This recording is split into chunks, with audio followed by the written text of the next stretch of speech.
smells really nice.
Here you can clearly see the difference from the beginning when we first warmed up the rosemary oil.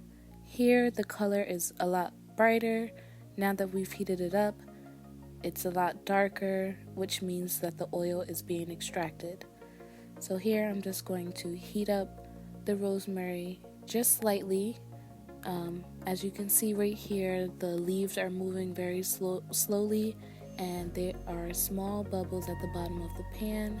And once you see that, you're just going to turn it off again, continue to mash, and then let it cool.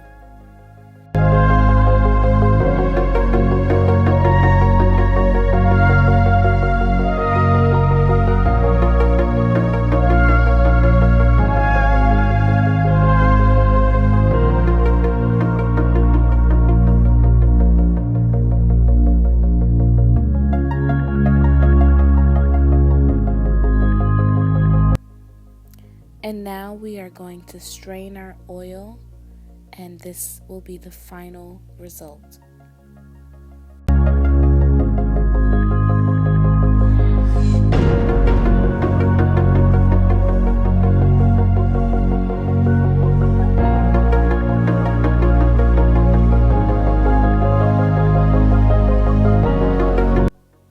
I hope you guys tried this recipe for yourself, so we can all grow our hair long. Thank you guys for watching. I love you so much. Don't forget to hit that thumbs up button.